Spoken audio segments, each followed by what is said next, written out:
So now is the time for public presentation. Please come forward, state your name for the record. It's good to see you. Good morning, Glenn. I am Glenn Clayton. Is that a fact or a myth? That is a fact. That is a fact. It is always good to see you, Glenn. Good to see you, board. Thank you so much, Madam Chair. Thank you, staff. Thank you very much. Concerned citizens would like to direct our attention to a recent 2 p.m. Board of Supervisors meeting on May the 20th of this year.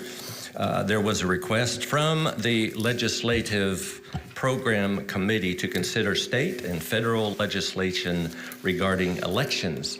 Our Board of Supervisors took action to support the federal legislation, H.R. 22, Senate 123, H.R. 2499.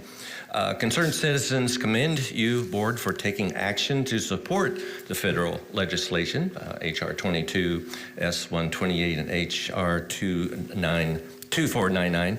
An amendment was approved to the county, state, and federal legislative platform to add language stating, and I quote, support comprehensive election integrity measures that enhance the accuracy, the security, the accessibility of the voter registration and candidate qualification process. Thank you, staff. Thank you, presenters. Thank you, board, for your thoughtful consideration of these bills. Thank you for your action as a local authority deciding what is best for the citizens of Kern County. Thank you for your stand against the bills you opposed and standing up for the bills which support comprehensive election integrity measures. Concerned citizens believe this moves Kern County into a position of local jurisdiction and strength. Thank you very much. Thank you, Glenn. Good morning, Madam Chair. Good morning to the supervisors. My name is Charles Shin. I am a retired Marine and a concerned citizen. God bless America. I would like to draw your attention to the Daily Caller article that's being passed out, which discusses the enrolling of a new initiative in support of Executive Order 14248, U.S. Citizenship and Immigration Services, USCIS, is updating systematic alien verification for entitlements, or the SAVE program, and partnering with the Social Security Administration in order to ensure, quote, a single reliable source for verifying immigration status and U.S. citizenship. This was shared exclusively with the Daily Caller, which you have in your hands, News Foundation. State and local officials will be able to input Social Security numbers for verification of U.S. citizenship. SAVE, an online service, allows various government agencies to verify the immigration status or U.S. naturalization of applicants seeking benefits or licenses. Additionally, agencies will be able to submit more than one case at a time, which streamlines the process. Tennessee Secretary of State Trey Haggart said, I predict this system, quote, I predict this system once fully developed will be a game changer for election officials, unquote. Polling indicates that basic voter protection regulations, such as requiring a photo ID to vote and providing proof of citizenship when registering to vote for the first time, are incredibly popular among Americans. Safeguard American Voter Eligibility SAVE Act legislation, sponsored by Representative Chip Roy of Texas, would require states to obtain proof of citizenship prior to registering, and also require state officials to remove all non-citizens from existing voter rolls. Thank you. Good morning, Board. I'm Ron Barger, concerned citizen. The clock is ticking with sweeping new federal action as strong national security findings. State and local officials must begin preparing immediately for what is shaping up to be a paper ballot election in 2026. Recent directives, the March 2025 Executive Order on Election Integrity and the final rule implementing Executive Order 13873 on ICT supply chain threats, making one thing clear: electronic voting systems as currently deployed will not survive federal scrutiny for much longer. From barcode tabulated ballots to touchscreen interfaces and foreign mode components, the current model is being phased out. What this means for the voting system in 2026, election officials should be prepared for the following realities. Barcode-based tabulation will not be permitted. Systems like those from the ES&S, which openly state their tabulators do not read the human readable text, but instead interpret barcodes or grid coordinates, are not compliant with the new federal standards. No existing equipment is fully certified under the new guidelines. Vendors haven't released any systems that meet the combined standards of being paper-based, fully human readable, and free of foreign components. Decertification is on the horizon. The 2025 executive order gives the Elective Assistant Commission 180 days to review and rescind outdated certifications. The window's closing this fall. National security findings due by 2025 will likely name specific systems and vendors as unacceptable, triggering rapid bans or removals from 2026. The states that delay may find themselves without certified equipment or worse, without the ability to administer a legal election under federal rules. Thank you. Good morning. Good morning, Dennis McLean, MCLEAN. Morning, Madam Chairman, Supervisors, and staff. Thank you for hearing my concerns. You have in front of you an election cost and turnout chart provided by Fresno County Election Department. I apologize for the poor copy you're looking at, but stuff happens. It works. It was perfect. It would be nice if your board and Ms. Martinez had this cost analysis from our election department to see if our money is being spent well. For the public and those watching online, this chart details election expenses, voter turnout, and voter election cost per voter from June primary 2016 to November general 2024. Election expenses include printing, labor, postage, transportation, and general supplies. Also included are voter count, voter turnout, and turnout percentages, gross and net costs per registered voter, and per voters who voted. A lot of information there the public might want to know. Your board has made a positive decision for the citizens of this county to split the office of Auditor Registrar of Voters.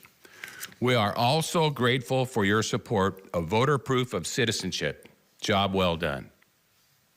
Concerned citizens will continue to push for more voter transparency and control, like our neighboring county to the north. Thank you for letting me speak. Good morning, Board. Good morning, Madam Jess. Chair. Good morning. Jess Sanders speaking. Concerned citizens would like to thank you for voting no on SB 1240, or S40. This bill is intentionally mislabeled and very deceptive title of Defending Americans' Future Elections Act. By voting no on this bill, it will increase the integrity of future elections. And once again, concerned citizens would like to thank you for protecting our integrity of our future bills. And just to touch on what Mr. McLean was saying, the Dominion is a huge cost in our elections. And on what Mr. Barger was saying, probably is not going to be valid for federal elections soon. So I'd ask you to reconsider any new contract with them. And we're opening all that back up, Jess. Thank you. Thank you. Have a good day. Appreciate you. Good morning and welcome. Good morning. How are you? Good. My name is Pamela Reese. I'd like to thank you for being bold and proactive, this whole board, always acting on behalf of the people, thereby protecting them, me, us. Thank you for pausing a moment to reflect and discuss amongst yourselves the importance of House Resolution 2499 that codifies Executive Order 14248 entitled Preserving and Protecting the Integrity of American Elections. Concerned citizens recognize this board coming together almost unanimously, making your voices and votes heard and known. Slowly but surely, this board is getting back its swagger and credibility as an influential and impactful board of supervisors within the state of California. Kern County has standing. We rock it. Everything we do and the people here that do it are unprecedented in my book, I think. Thank God for all y'all.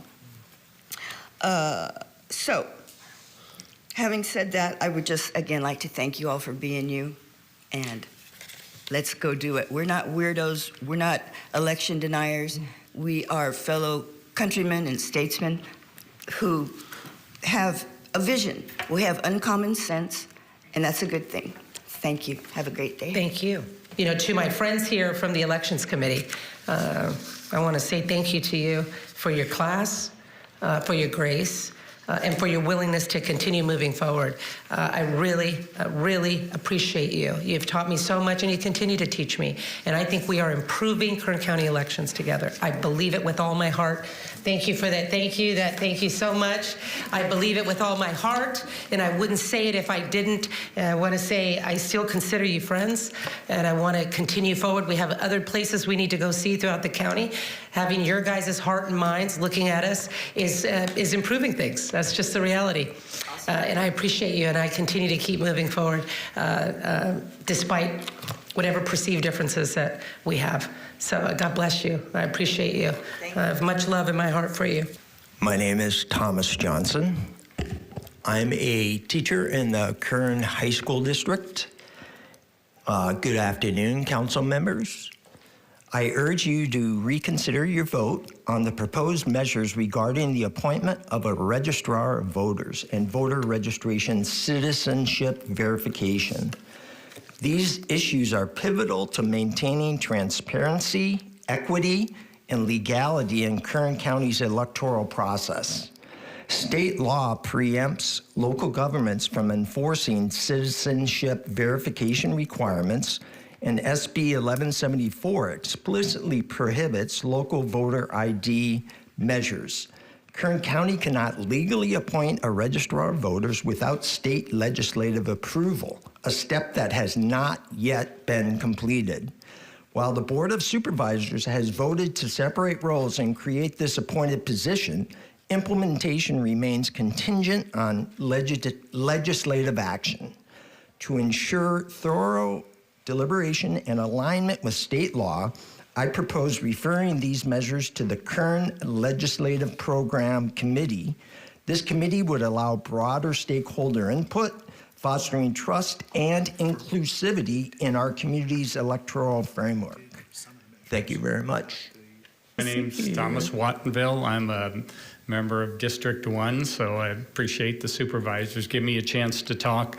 I also would like for you to reconsider the motion to ask for voter ID registration. You know, I'd like to see some research and some budget numbers on how you feel, you know, you're going to reach out to all the voters in Kern County to allow them to re-register. You know, I think that this is going to be a massive undertaking, both labor-wise and financial commitment to the county, that those funds could be used in other areas. You know, and I also feel that in the history of at least my 30 years of voting here in Kern County, I've felt that the elections have been fair and secure, and so I just, again, would like to see some research from anyone that shows that there's an absolute need for this resolution. So, again, thank you very much for your time. Good afternoon, supervisors. My name is Carter Beardsley. I graduated high school on Thursday, actually. I sit in Supervisor Peters' district. I graduated from Centennial, so go Jayhawks. While at Centennial, I got to partake in a really exciting class called We the People, and it was a very intensive civic education class where we also got to compete and go talk about the Constitution. I ended up getting a little seal on my diploma that said that I understood the California and United States Constitution, which was pretty exciting. I'm here to ask that you guys reconsider the same motion that the previous two speakers have come up and talked about, simply because while in this class and while in my own advocacy, one thing that I've learned is that folks feel very distant from the political process. People feel like their elected officials are these distant celebrities that they can't come and talk to, and most people don't feel like they can really engage with the process. My own peers at my school, when I tell them that I'm going to do things that are pertaining to the government, they feel like it's this distant thing that they can't engage with, and people need to feel like their voice does matter and that their voice can be heard, and the way that we can do that is at the ballot box. And so I think that because we already see young people voting at a much lower rate than the rest of our population, and these are going to be the people who we're expecting to take over one day, myself included, it's important that we get these people to the ballot box and that we don't prohibit them from voting, and we don't institute anything that's going to make it even harder to vote. And so I feel like this vote was, I don't think that it really fixes a problem. I agree that the voting system that we have in Kern is secure. I got to hear a really cool presentation from our county auditor and controller, who went through the ins and outs of how detailed and meticulous they go through the ballots and how intensive it is. So I would just politely ask that you guys would reconsider the motion. Thank you. Thank you, Mr. Beardsley. Congratulations on your high school graduation. My goodness. You seem so much older than that. He's tall. Marvelous to have you here. I'm Roseanne Wattenville. I am in District 1, Philip Peters District, and I'm also really concerned about the proof of citizenship to vote. First of all, there's a little problem. It's against the law in California to ask for a proof of citizenship. Also, I have a new daughter-in-law. She just got married, and she took my son's name. So I'm concerned about all of those women out there, how they're going to vote, and what are they going to use for an ID? Are they going to allow her to use her new driver's license? Or, what are they going to do about this for the proof of citizenship? And I'm also concerned about the cost that it's going to cost to re-register all of these people. I may be wrong, but I'd heard we have 400,000 to 500,000 voters. I know that it was difficult to get a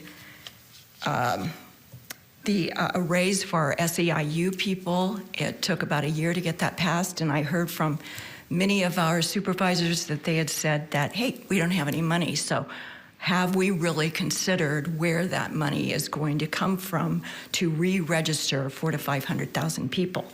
And I don't think a lot of the people that are voters are going to be really happy about re-registering or see a need from it. I really feel like, is there really a need for it? I feel pretty confident with the fact that we do have a safe and secure voting system. From what I understand, it's not it's a Scantron, it's paper basically, and we don't have to worry about the internet. Now, also, I've heard there are some people that have done their own research, and I would say for those people that have done their own research in this area, hey, share it. We'd like to see what the research is or why they feel there is a need for this voting to proof of citizenship. So just please share it. The only other concern I'd like to see, I don't really think there's voter fraud, but I think there may be problems with sending out ballots to correct districts. I know I've been familiar with that with the Greenfield area. They had a real problem. They had 100 or so ballots sent out, and the guy that was trying to get reelected to the board lost by 8 votes. Now, they certified the vote before they could go into it. The judge said, sorry, it's been certified. We can't go back. We can't change it. What are we going to do? How many districts this might have happened to? So I think maybe that might be a bigger concern than re-registering 400,000 to 500,000 voters. Thank you very much. Thank you, Roseanne. Nice to see you. Thank you so much for indulging me in all these meetings. Gosh, I've been coming almost every meeting for, I don't know, a year. It wouldn't be the same without you. I know. But thank you so much for what you do, and particularly on the vote that we've been talking about that was in the last 2 p.m. session. Thank you, Chairman Perez, for being the only dissenter on this body, the only Democrat on this body, and every single Republican on this body voted to move these things forward, which these concerned citizens, myself, and many of your constituents find very troubling?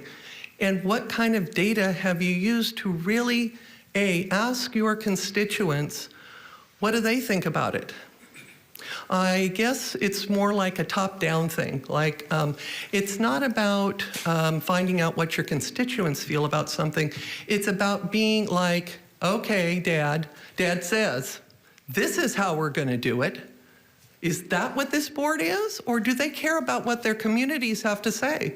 Because they certainly have not been supporting or giving any kind of voice or concern to what's going on as far as Medicaid, Medi-Cal, and how that will affect Kern Medical, the only Trauma One center in the valley between Fresno or, I don't know, Merced, somewhere like that, and Los Angeles. That is outrageous that we should lose that in our community and have our board, people on the Board of Supervisors not speaking out. They're letting us speak out. We, the people, have been speaking out at all kinds of rallies.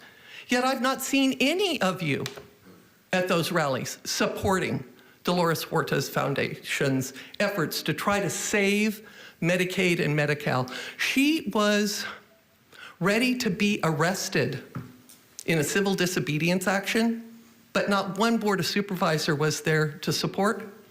That's a problem. Thank you. Thank you so much for your input. Thank you for being here, taking the time. I really appreciate you. I would recommend getting together with your supervisor, who, you know, we don't have a full body here. It's unfortunate that they did not get to hear this presentation from other folks in the community who have differing opinions. I think it would be helpful if you reach out to your supervisor. I don't know where something could go. I believe this vote was to support letters for legislation that was existing. And so I do not believe, and I don't see anything on the table here for Kern County that would change how we do business, other than the changes that we have moved forward on, of which our own elections division has not been opposed to, and I want to be straight about that. And that doesn't mean it's perfect, but there is some really promising streamlining and opportunities to improve the quality of service here that are desperately needed, I promise you. I agree with you, and I've been in this business now. This is my 25th year. I started in 2000, the year I graduated from college. I cannot believe it. Carter Beardsley was, probably not in existence, which is just wild to think about. But I'm so grateful that you are. But certainly I have also not been compelled to the point of action on that, and I certainly would, should I be presented with evidence otherwise. I assure you that. So these are hard issues. They're complicated issues. I do not believe anything is going to happen in Kern County as a result of that that's going to harm elections. I'm, of course, subject to that elections division. My life is contingent on them getting it right. And so I have every faith that they are fair. They are not perfect. It's not perfect anywhere, but we are really moving in a direction of I feel, much more transparency and providing the support to fix some of the issues that we know cause so much trepidation in the community. And I appreciate you being here as credible members of this community who really care about these issues. To say, you have another opinion that you would like to be considered, I think it's very important and meaningful. So I want to thank you for being here. And I appreciate you guys so much. I know how active you are and how much you love Kern County and how much you love the flag and the Constitution, apparently, Carter. So a burgeoning expert there and a just brilliant young mind. I'm so excited to see where you will go. And I want to be a small part of that, as you know.